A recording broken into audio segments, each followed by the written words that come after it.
Well, welcome everyone to another market update from Principal Wealth Partners. I'm Julina Ogilvie, partner and director of business development. And we wanted to discuss today the continued volatility that we're seeing, give you a status report. And so to do that, I have with us our founder and CEO, Bob Paolucci. So welcome back, Bob. Good morning, Julina. Happy to be back. Yeah, thanks for joining us again, and would love to get your perspective on everything that continues to transpire with this market volatility. Sure. Yeah, it's been 3 weeks since we did our last little video. And just to go back in time a little bit, the first one we did this year was on January 24th. What appeared to be the bottom. We did our second video on February 24th, which was then the new bottom by 0.1%. And now we're talking today, and this will be a shock to most. The market is higher. It certainly doesn't feel that way, but the market is higher than it was at the prior bottom, which was February 24th. You lose sight of where we are, and you lose focus when you have an extended period of volatility, right? You kind of lose track of the levels. And if you're a client and you agree with that, don't feel bad. Most professionals lose track of the levels too. So thankfully we don't. So the market is still in this volatile sideways move, something we talked about in January, we reinforced in February. And what typically pulls us out of a sideways move is clarity, certainty, good news.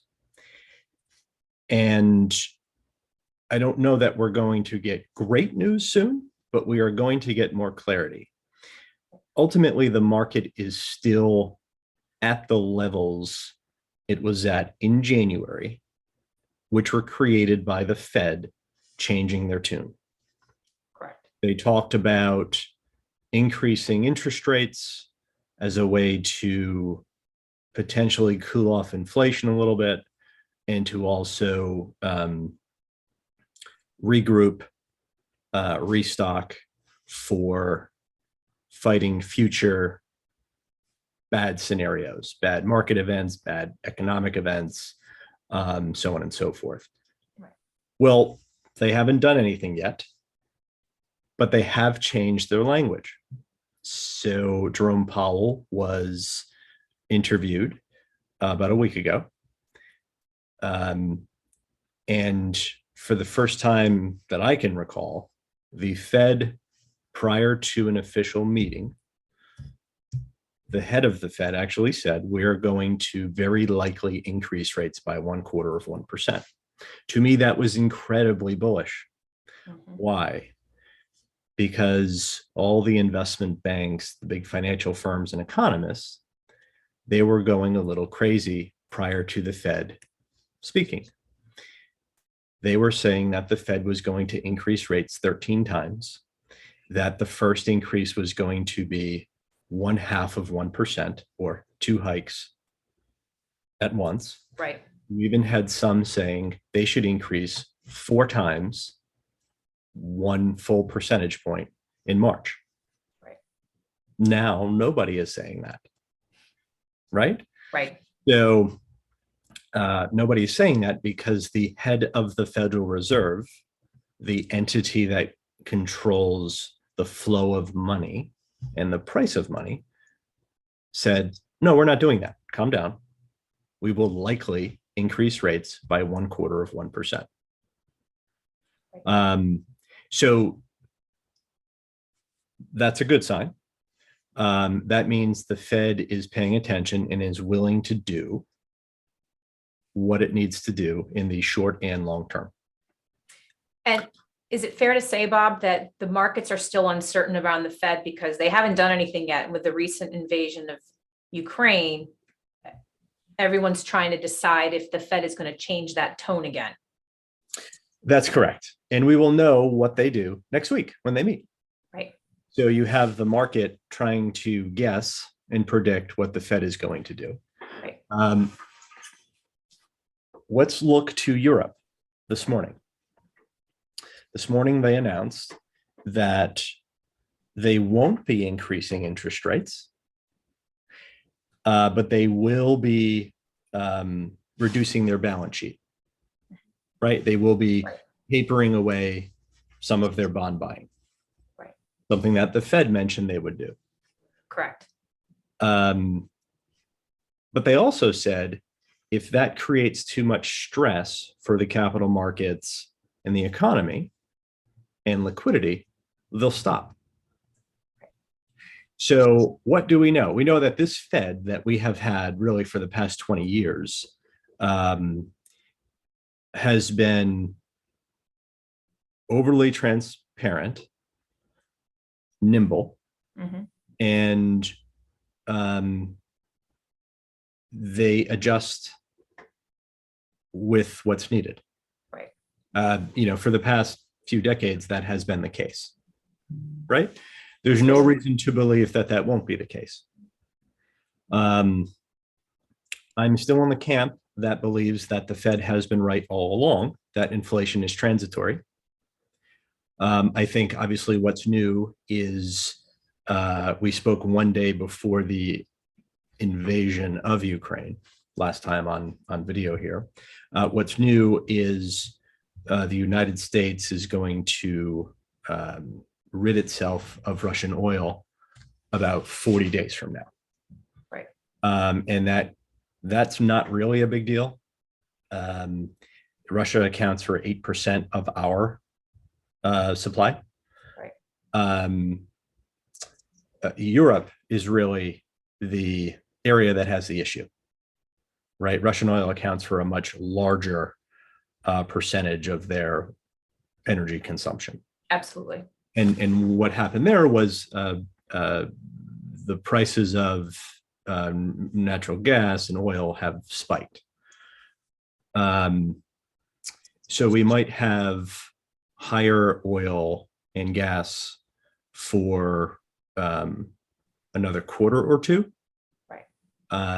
Until other oil comes on supply, right? And we will likely produce more here in the US that may already have started. We will likely, I will save my opinions about what I'm about to say. I will just tell you what is likely to happen. We will likely onboard Iranian oil and potentially Venezuelan oil. And you will very likely have the Saudis increase output, right? Nobody knows more about the fair value price of oil and the demand destruction line better than the Saudis. They know that once people are turned off by the price of oil or gas or energy in general, it takes a while to get people back. Right. Right. If oil is at $200 for a long period of time,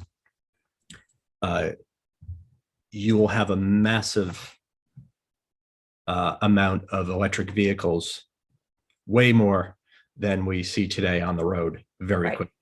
Right. And you'll never get people back. So that's bad for the Saudis. That's bad for any country that relies on the sale of oil to run their country. So ultimately, we probably don't need to beg anyone, especially the Saudis, for more production because they are well aware of it. They always have been. Right. Yep.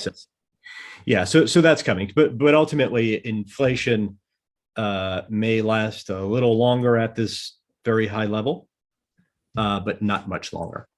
Okay. Not much longer. So we're already seeing other areas where supply of various things like furniture, automobiles, various other materials are starting to come down. So as supply comes back up, prices come down. Right.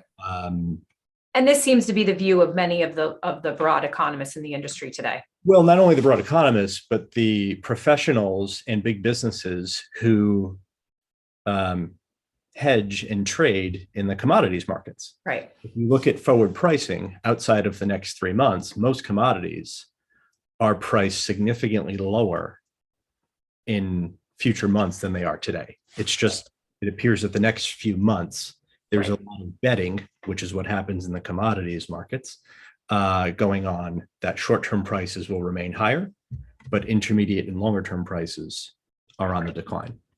So with that, I'm trying to provide some rationale as to why I think the Fed will be very accommodative at a time where the market has the opposite priced in, which creates an opportunity, is because the Fed is aware of this data. I don't have any inside information. I'm using public information. I'm reading what anyone can read. And I know they look at this stuff because they quote it all the time. Right. So, ultimately it would make sense, right?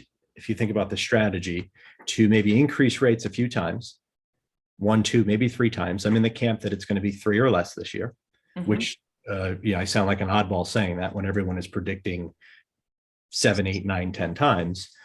It'd be great to do it probably over the next 3 or 4 months, because you don't want to do it around election time. Correct. Because either political party, both political parties, all political parties will start pointing fingers at the Fed, because that's what they do. Right. They blame people. And you kind of want to stay out of that. The Fed wants to stay away from that as much as they can. So very likely you'll have a quarter point or 2 or 3 before the end of the year.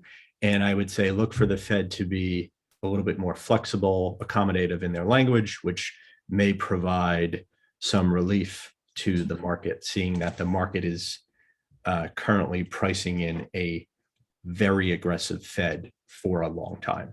I don't think that's going to be the case. And I think that's an important comment, because when we talk about the volatility in the market, we're actually not just talking about the stock market, but the bond market has also reacted to this, right? And the bond market has also been down, traditional bonds, through the same environment. Can you talk about that? Correct. Great point, Julian. And actually, if you want to flip to the next slide, a little analysis that we did internally. Sometimes you just have to stare into space and think about these things. So looking back 30 years, I could sort of define why the feeling of this drawdown has felt worse than some of the others. Right.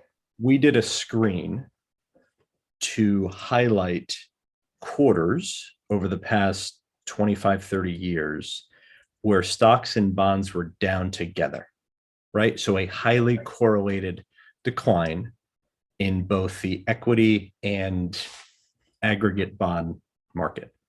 Which is not common. Very vanilla view.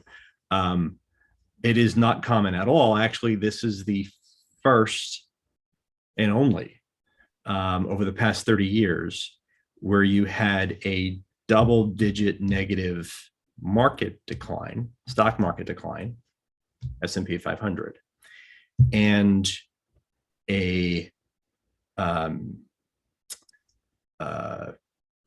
qualifier, and a decline in bonds of more than 2%. Right, which is very rare. So as of the printing of this chart, which was about a day or 2 ago, the S&P 500 was down 12.17%. The aggregate bond index was down 4.26. It doesn't really tell the full story. If you look at corporate bonds are down 8.25%. Right. So if you have a 60-40 portfolio, so you take 60% times the negative 12, 40% times the negative 8, and you have a double-digit decline for a 60-40 year to date. That's not what our clients are seeing, but that's what an index investor would likely be seeing. Absolutely. So it feels like everything is going down. Well, it feels that way because that is what's happening. Yeah. You have one of these rare, everything is down sell-offs, with the exception of some energy stocks, the spot price of oil, natural gas, and some other things in the commodities market, which that's not a place for investors.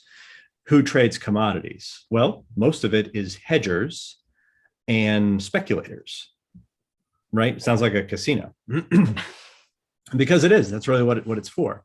Right. These are insurance contracts, typically for companies that deal in the commodities themselves.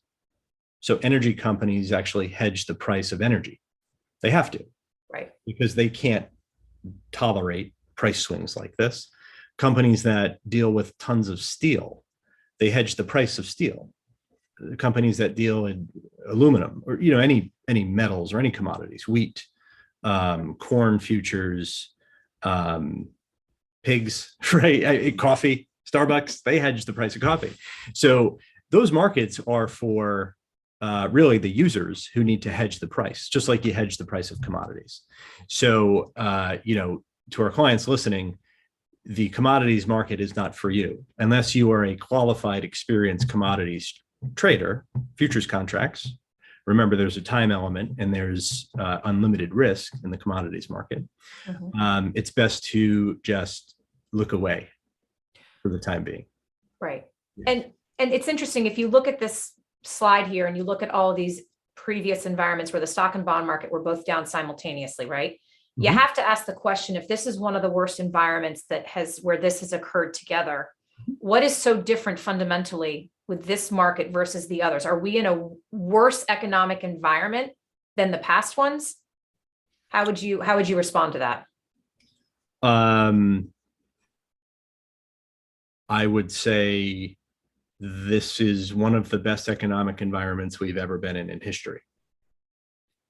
And bonds are down as much as they are because the Fed also agrees that this is an environment where you can take the training wheels off, because Right. things are so good.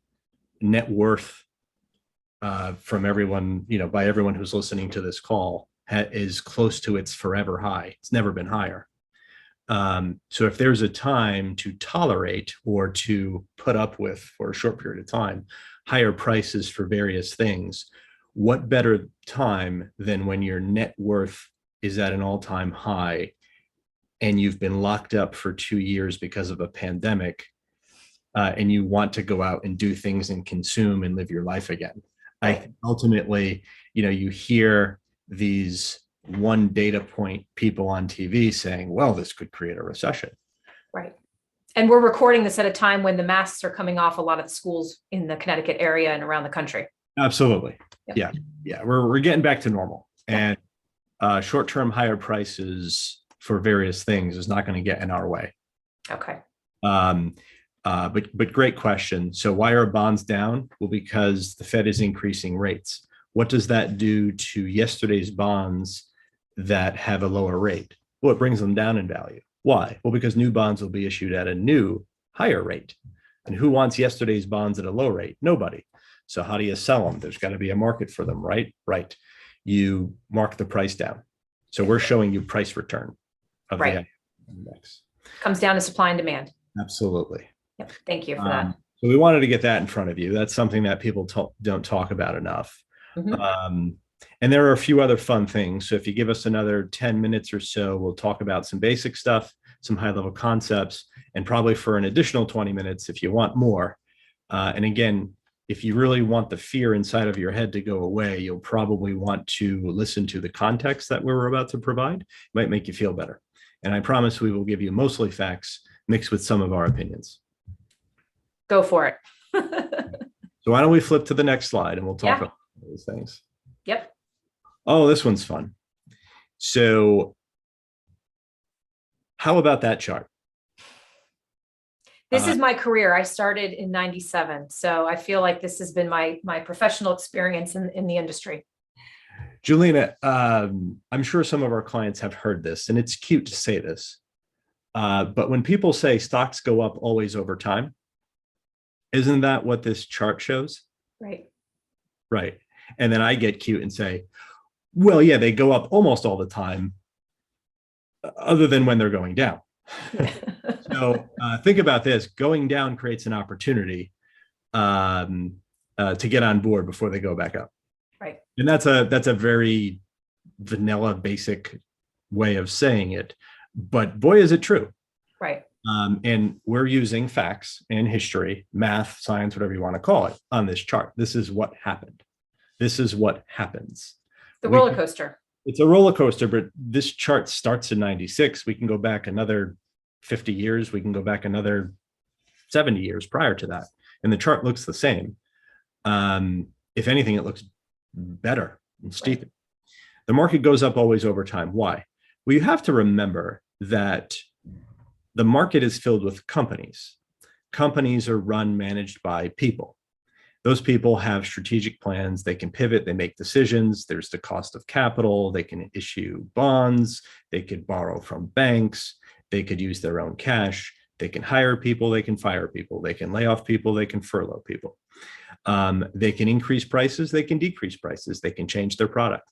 If you're Apple, you can make a cheaper version of the iPhone and sell it for half and make a 50% profit margin on it. And what does that do for earnings?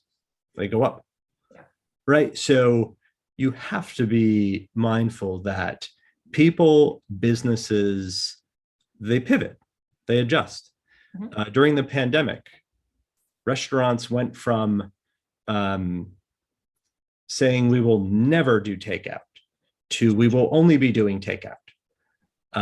These are restaurants who were just dead set against doing something like that. Well, Absolutely.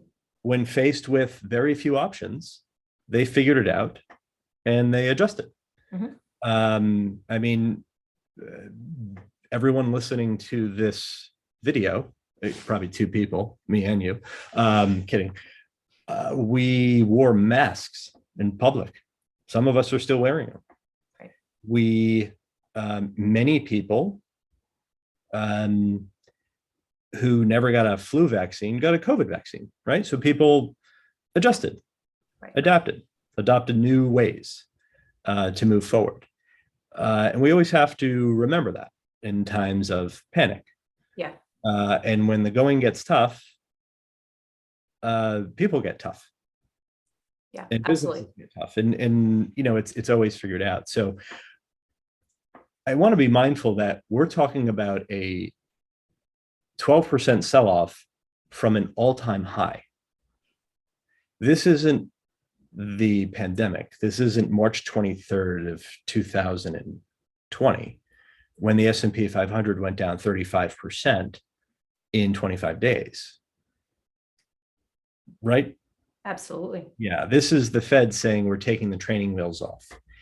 On top of the negative headlines of, hey, the price of energy is higher, and there is a horrible humanitarian crisis happening in Ukraine via an unprovoked war with these innocent, kind people in Ukraine. Right. So on top of it, the pot stirring done by the media and social media is you know, it's in your face all the time. Yeah. I would say it will be in our face less come, at least for the North here, come spring and summer months, because people will be doing things. Does that make sense? Activity-wise, you mean? Absolutely. Yeah. Yeah. Do we watch the news less or more in the summer when we can go outside and garden and play golf, play tennis, play with our children and grandchildren and friends and family, so on and so forth? Well, we probably watch less TV, check our phones less when we have other things that we can do and enjoy life. That would be my answer. Absolutely. So and what about the red arrows that we have highlighted here? yeah, thank you for moving me along, Julina. That's great. I tend to talk too much. So let's have some fun here. Hey, Julina, do you think it would have been wise to invest on March 23rd of 2020? Which is that first arrow from the first arrow all the way on the far right, and you can see the 95% increase from there. Right. What about that correction that nobody remembers, the 19.8% correction from October to Christmas Eve of 2018? Already a forgotten correction, correct? How about the one in 16, that little blip? Can you actually wave your mouse around it? Here, Yeah. right? Little tiny one. Well, I can Absolutely. tell you that little tiny one, when we were living through it, which is about a 10% decline, Didn't feel tiny.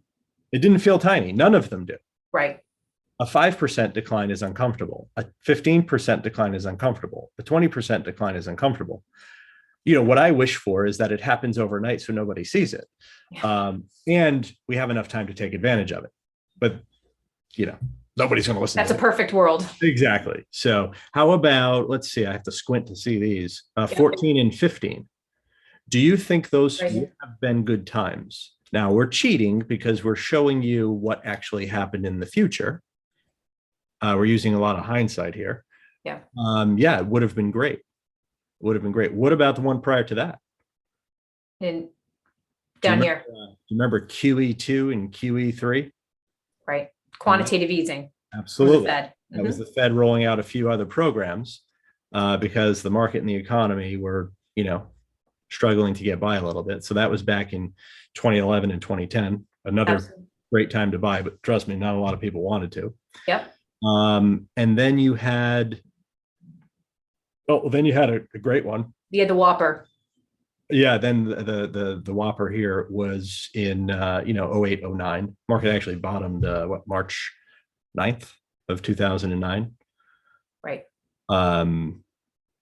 Well, ironically, let's just go back in history. You have a level here of 677. That's 677 on the S&P.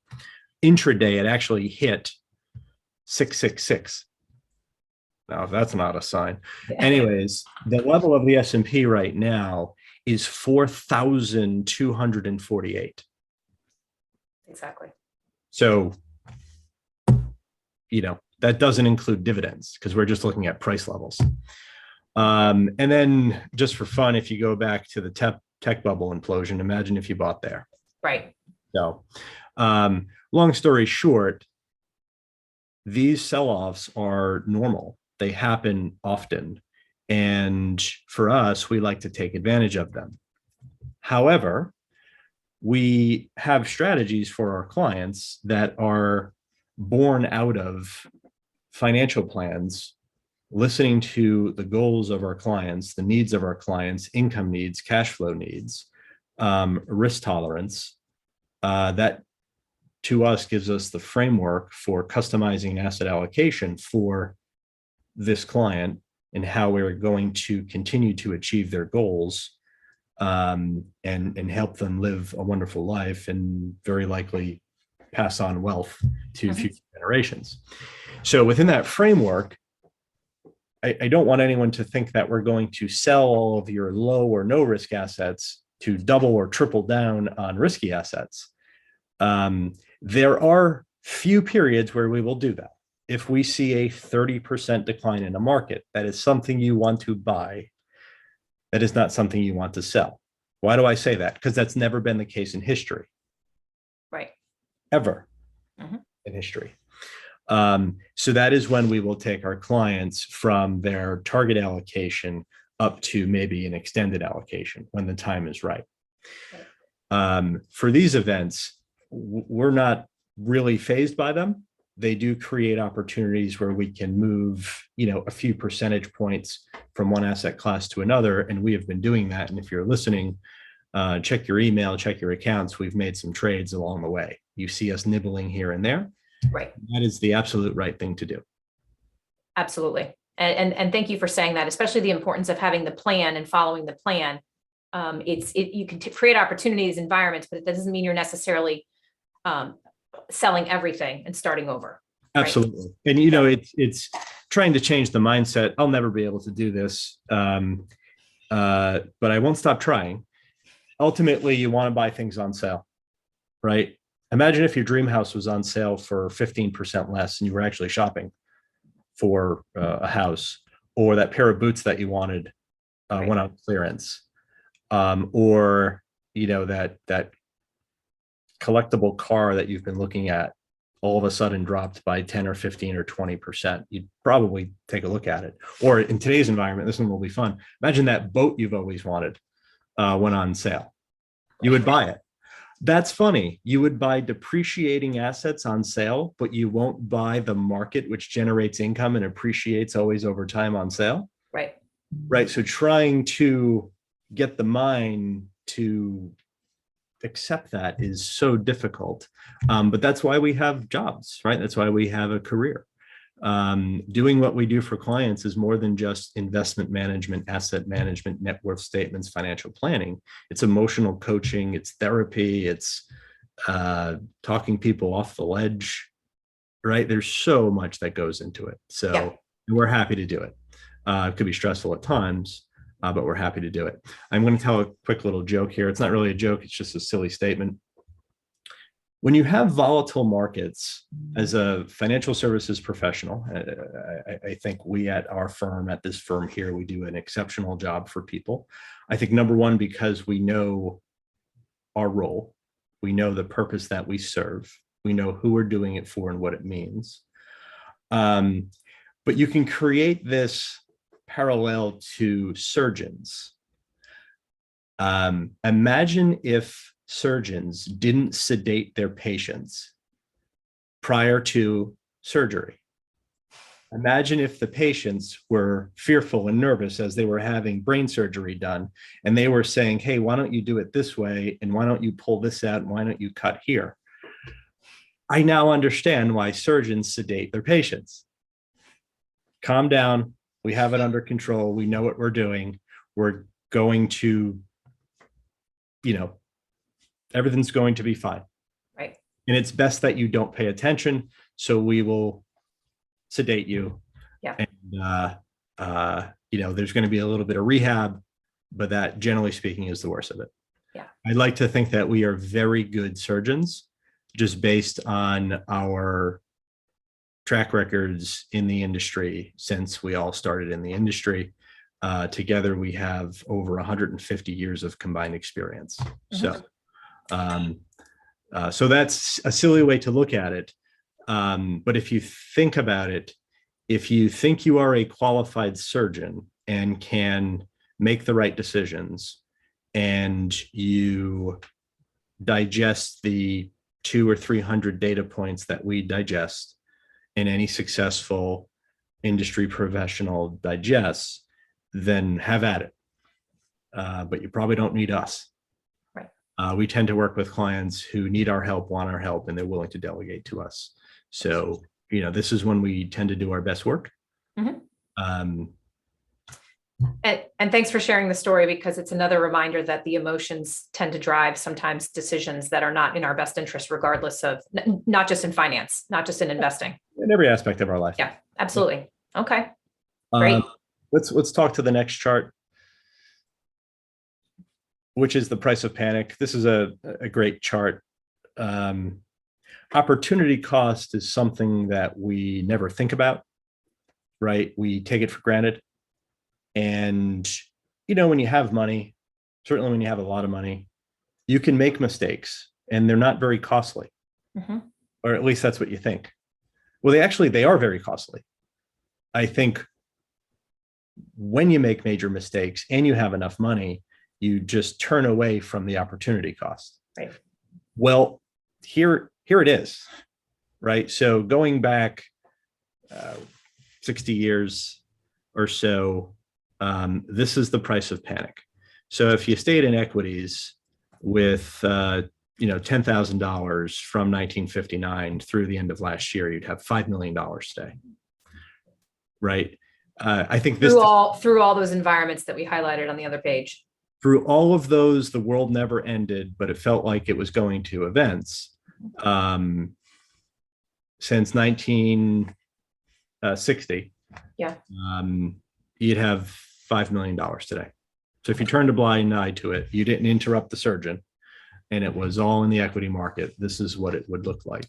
If you had a balanced portfolio, which is something that's easier to tolerate, right? Because it's 40% less volatile, you'd have about $2.5 million. That's the light blue line. If stocks and bonds were just rebalanced, half in stocks, half in bonds over a 60-year period of time. Right. However, Now, if you were a bond investor, I mean, things are still good. You put 10,000 in, you have $834,000 today. It still worked out well. But if you reacted and you sold when things got tough and you bought back when things were high, Yep. you'd have $550,000, which is only a $4.4 million difference over a 60-year period of time. So the price of panic, talk about inflation, talk about expensive things. Opportunity cost far exceeds inflation always. Yeah. Over time, if you do the wrong thing at the wrong time. Yeah. And then you have cash, and we should mention cash. And you see how that line never really spikes up. It just kind of slowly rises and slowly declines. Right. So cash has done nothing. Yep. So you have to be mindful of that. And remember, the healthier you are, the more you can make mistakes and get away with it. Yeah. But that doesn't mean you should. I think this slide is a great reminder of an important principle in investing, which is the power of compounding. Mhm. And this is the reason why Albert Einstein said it was the eighth wonder of the world. It's allowing that snowball effect to grow. Absolutely. Right? Yep. And that's a large snowball at the end if you were an equity investor or even a balanced investor, Yes. despite the market environment. It's Julina, the thing that goes unnoticed and it's never talked about enough is time. It's time, right? I mean, just the rule of 72, you make 7% compounded a year for 10 years, your money doubles. Right. Or you make 10% a year compounded for 7 years, your money doubles. You're dividing that number into 72 to get the year it doubles, right? Yeah. So well, if that's the case, you just have to stay invested. Correct. That's the right. Yeah. Does that calculation change if you're not invested? Well, of course, you have to be invested to get that return. Absolutely. That's the way it works. It's a very simple formula, but it's rarely followed. We try our best to get people to follow it. Yeah. And we do a very good job of it. So, and how about the next slide? Yeah. Thanks for sharing that one. Sure. All right. This one's fun. Stay with me on this.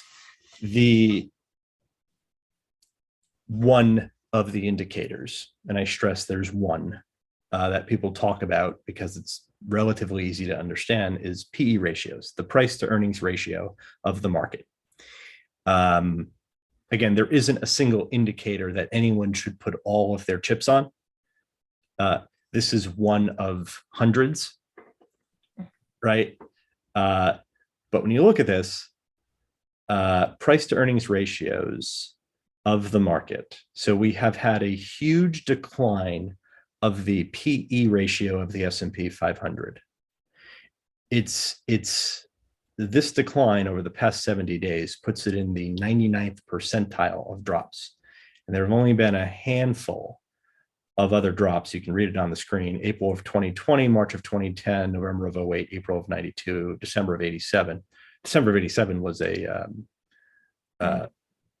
October of 87 was the 87 intraday crash, right? Market finished positive that year, but October was just a terrible day, one day in October. You had this incredible decline of PE ratios for all of those periods. What is unique about the one we've had over the past 70 days is the price didn't really decline much. The market's only come down by 12%. Mm-hmm. But earnings went up. Correct. So by a lot. By a lot. Probably one of the biggest spreads we've ever seen in history. So you have prices coming down in the face of rising earnings. That should tell you that the market is on sale. Right. Relative to the future, right? I don't know what's going to happen tomorrow. Nobody does. Not us on this call or anyone else on the planet, not you, the listener. You have to come to terms with the truth. Nobody has a crystal ball. But you have a scenario where the market just got cheaper. So let me put that in inflationary terms, because we have some inflation here. If you buy the market today, you are now getting a bag of potato chips that is a bigger bag than it was yesterday, with more chips in it. Mhm. You're getting a bigger bag of chips with more chips in it for a lower price. It's like going to Costco. Does that no? Does that happen often? When you go to Costco, you just get a bigger bag of chips, right? Right. I'm talking about filling the bag up to a higher level, Right. and the bag is bigger. You're getting more earnings per share for the prices that you could pay today for securities on average. That is usually a pretty good scenario. Yeah. It doesn't mean that PE ratios will continue to come down. I can tell you they might. If prices stay flat and earnings go up, Continue to grow. Continue to come down. Then now we're talking about a really deep discount. But the parts of the market that have come down the most, this chart doesn't do it justice. The most speculative parts of the market have come down the most. I mean, they've come down significantly. There are parts of the market down 20, 30, 40, 50%, but the aggregate market is not. Absolutely. Yeah. It's hard not to look at this slide on the far right where it peaked coming out of the pandemic after the 35% market drop, when the stock market rallied its quickest recovery ever. Everyone was complaining that the market was expensive again. And then earnings not that long ago. And they stopped talking about it. Exactly. But you also have look at 98, 99, 2000 on this chart. Right. But the 10-year treasury was close to 7%. And today it's, we're nervous because it's just under 2%. Correct. So the alternative, remember, stocks and bonds compete for your money. So back in 2000, the 10-year treasury was close to 7%, and people were still buying stocks. There was a little bit of stupidity that was happening back then because risk-free rates were so high. I would love to have 7% rates to put client money in guaranteed, but we don't have that now. So one would say that today's PE ratio, when risk-free rates, government bonds, are closer to 0 than they are 7, creates a risk-on scenario. You have to buy stocks and maybe buy ones that pay a 2 or 3 or 4% dividend. Makes a lot of sense, right? Absolutely. Right. Yep. So if we can quickly go to the next slide. There's a midterm election coming. And look at the consistency of intra-year returns during midterm election years. That's the middle red column. The middle red column, midterm elections. Because it's unknown, right? This is regardless of the political side. Yeah. The market rebalances and waits for certainty. Exactly. And this year we're waiting for more certainty, whether it's the Fed, what's going on with Russia, Ukraine, but also the midterm elections. And then the election happens, and then 365 days after the election, you have the chart on the right. Which is green. Would you say it's all green? It's all green. Would you say it's only green? It's only green. Right. There are few data points that are as clear cut as the one that we are showing you right now. So odds are certainly in our favor coming out of a midterm election year for the markets, on top of all of the fundamentals we've already talked about. Yes. And if I were to overlay this with whenever you have divided government, which I would say today, most people on the planet would agree that you'll probably have divided government come the midterm elections. It's really green. Why? Well, it takes extreme scenarios out of the equation from a policy standpoint. And the capital markets and the markets love taking out the extreme scenarios in being able to predict and live somewhere in the middle. Yep, they've proven So- that over and over again. So, Julina, would you say that the future is bright? Absolutely. Unfortunately, in today's day and age, people look for us to define the future down to the day. Mhm. I apologize, we can't do that. I would say soon enough, things will be green. Well, and I think all of this is important too, because we're in an environment right now where the media is suggesting a concern around a looming recession. And I haven't heard you have any concern around that, given where we are. Right. There's a 10% chance of recession always. Mhm. I think the chance of a recession here in the United States is probably now a 15% chance. Nope, thank you for saying that. When it gets to 40, we'll talk about it more. Right. Just so everybody knows, a recession is defined as 2 consecutive quarters of negative economic growth. I want to be clear, that's not declining growth. That is negative, below zero growth. Correct. Could it happen? Sure. Is it likely to soon? I would say based on what we know today, no. In Europe, there's probably a 40% chance of a recession today. Right. Again, so their central bank, the European Central Bank, is addressing it the way they address it, but I believe it's still a 40% chance. Right. 2 months ago, it was probably a 15% chance, maybe a 20% chance. Today, it's much higher. Given the challenges they now have. Part of that is their reliance on foreign commodities. Correct. A significant percentage. Okay. Significantly less so here in the United States. Right. So one would say that they are going to feel inflation more than us for a longer period of time. For sure. Okay. Great. And the next slide. Maslow's hierarchy of needs.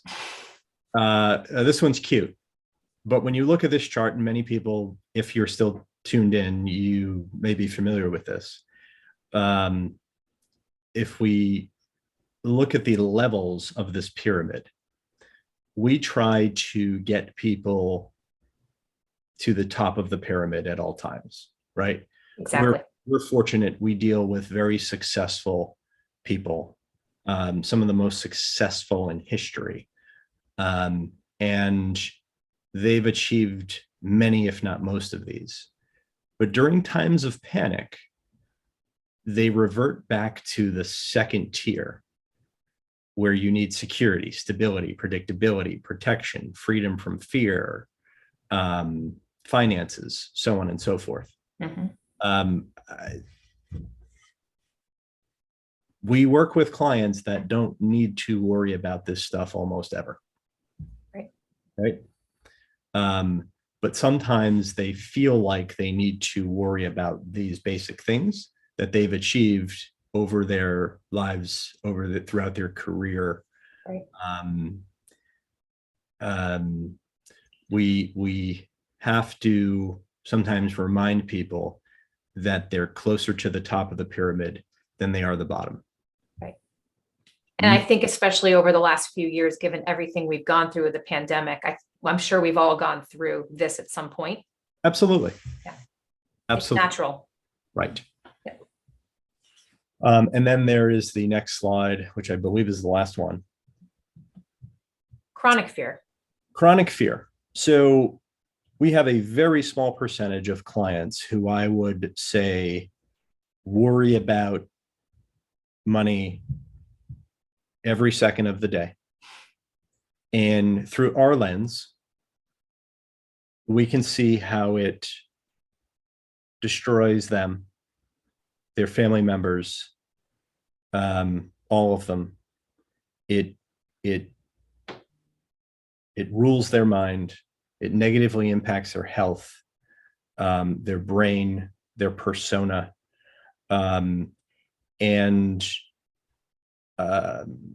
This is a very easy way of us sort of reminding people that chronic fear impacts your health, and highlighted in purple here, fear weakens your immune system and can cause heart disease, GI problems, ulcers, irritable bowel syndrome, decreased fertility, accelerated aging, even premature death. The people watching this video don't have to fear their finances. They need to, worry about other things, but you only have so much fear in your tank that you can deal with, right? Absolutely. You only fight so much for a limited period of time. Don't waste it on what's Apple earning, what's Apple doing, what's going on with earnings, what's going on with the S&P, are we in a recession? Spend your time doing other things. You've hired us to worry about this stuff. And after I read this stuff, our immune system, we're handling the fear. So I guess our immune system, we're going to have GI problems. We're going to have a weak immune system. We're going to have ulcers. We're going to die early. Julina, maybe we should increase fees, because that what a toll it takes on our lives. I'm kidding. I didn't think we would ever talk about irritable bowel syndromes on a market update, but here we are. So well, think about it. We're there. When people get sick to their stomach. Yeah. Right. Well, of course they do, because that's what happens. It impacts your memory. It impacts your processing power, your brain, your ability to react. And all of that is bad for your mental health. So clients that work with us have a strategy. There's a plan.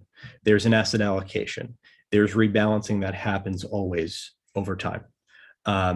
There's a shift from styles of securities, types of bonds, maturity of bonds. We have a plan. We're professionals. We've done this successfully, consistently over a long period of time. And I think when the times get tough, we have to remind people of that, right?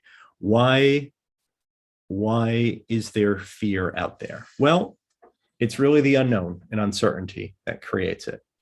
And when we go through these videos and when we put these slides together, we try our best to tell you that there is certainty.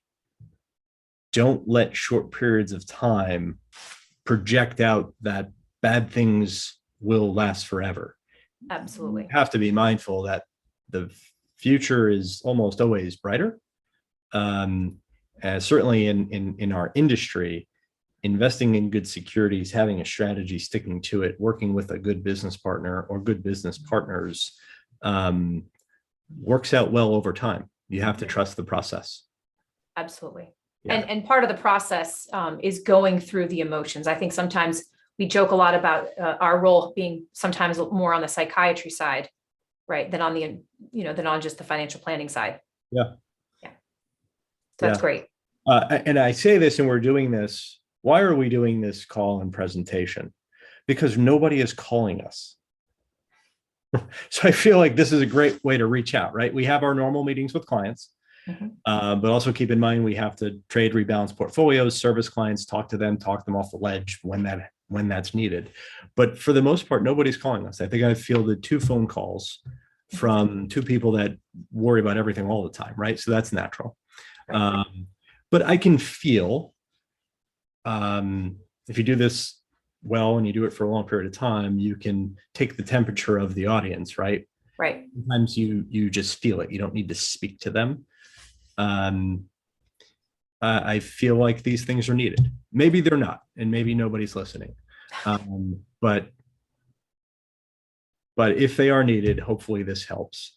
So again, we tend to avoid these videos when times are good.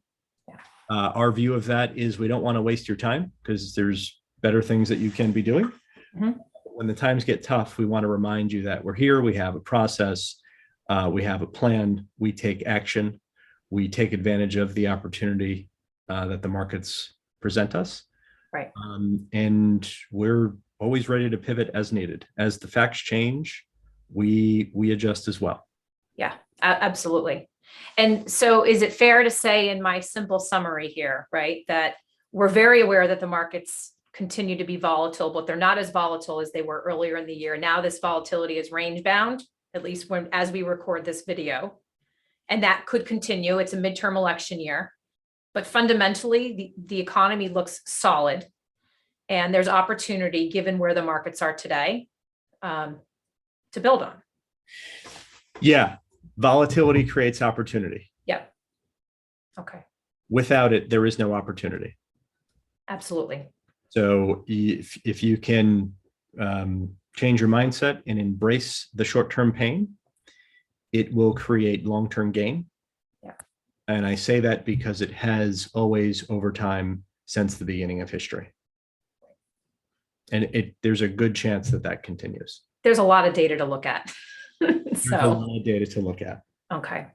So. Well, thank you for all the comments again. And I will also echo what Bob has already said, but we are all here for you. If you have questions, concerns, please feel free to reach out to us, and we will continue to update you accordingly as we let the markets continue to go. Great. Thank you, Julina. Thank you, Bob.